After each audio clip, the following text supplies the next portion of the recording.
afin de se donner totalement à Dieu au service de leurs frères et sœurs, bien sûr à travers les conseils évangéliques de chasteté, de pauvreté et d'obéissance.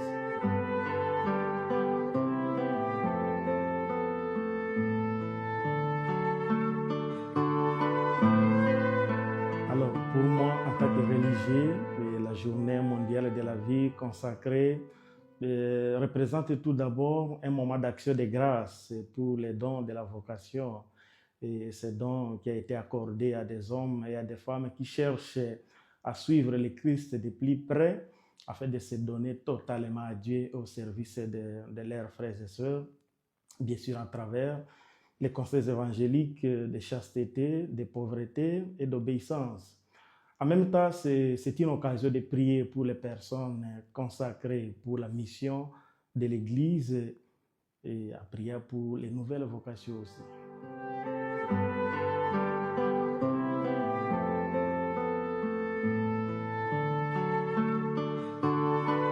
Alors, les grandes joies que nous pouvons trouver dans la vie consacrée en Afrique, c'est surtout dans la présence de vocations jeunes et dynamiques qui constituent en même temps une force pour la mission de l'Église. Et ces grandes joies, il faut voir également à travers les œuvres d'apostolat qui sont exercées par les personnes consacrées, notamment dans différents domaines, l'éducation, la santé, la promotion de la justice et paix, la promotion de la dignité humaine qui sont des valeurs évangéliques.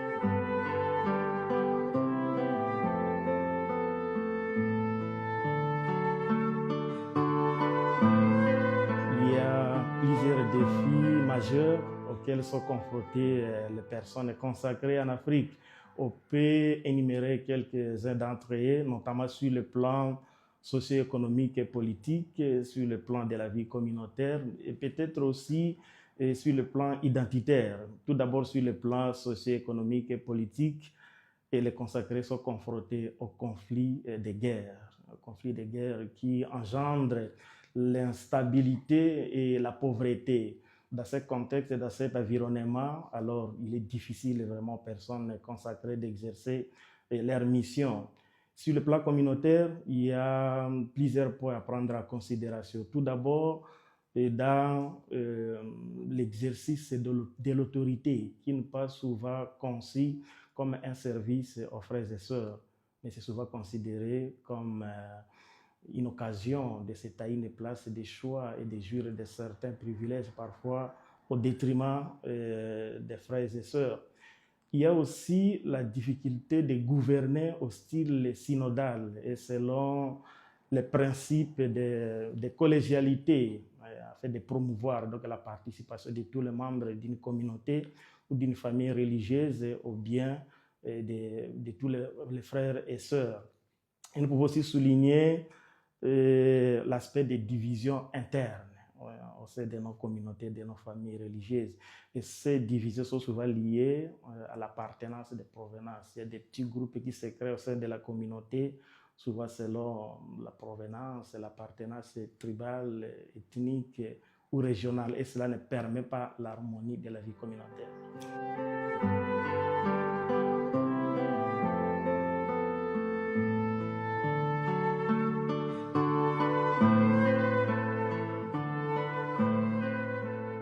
Bien sûr que oui. Et ces défis constituent en même temps une occasion pour les personnes consacrées, donc à être témoins de l'espérance et de consolation, à donner l'espoir aux personnes, puisqu'il y a des personnes qui se déplacent et parfois trouvent refuge dans des maisons religieuses. Et dans ce sens-là, les personnes consacrées vraiment constituent le témoignage de l'Évangile dans des circonstances de difficulté.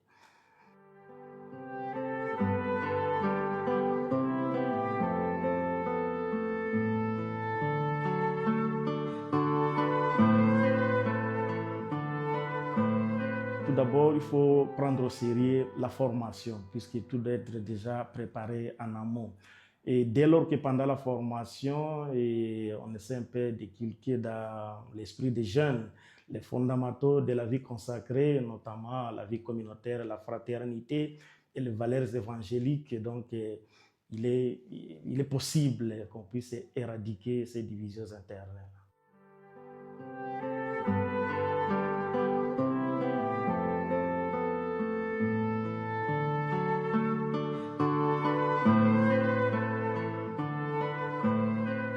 Bien sûr que oui, il y a ce qu'on appelle l'aggiornamento. Nous devons vraiment donc, mettre à jour les plans de formation en tenant compte des signes des temps, comme nous le dit l'Église, partant aussi des conciles Vatican II, et surtout avec l'avènement de la nouvelle technologie, et notamment de l'intelligence artificielle.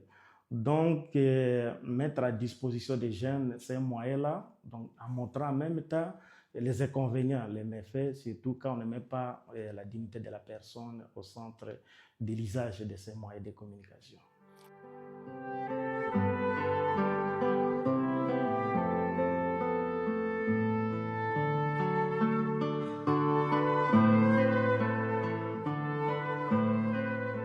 À toutes les personnes consacrées, surtout aux jeunes qui discernent la vocation à la vie consacrée, et je leur encourage de répondre joyeusement et sans peur à l'appel de Dieu et surtout rester fidèles à leurs engagements. L'appel que je peux lancer, je renouvelle l'appel que le pape Léon XIV avait lancé aux jeunes pendant leur jubilé. En effet, disait le Saint-Père aux jeunes, aspirez à de grandes choses, à la sainteté, où que vous soyez. Ne vous contentez pas de moi. Alors, on verra grandir la lumière de l'Évangile à vous. Et quand la lumière de l'Évangile grandit en nous, nous devenons en même temps les artisans de paix et nous devenons des constructeurs de ponts.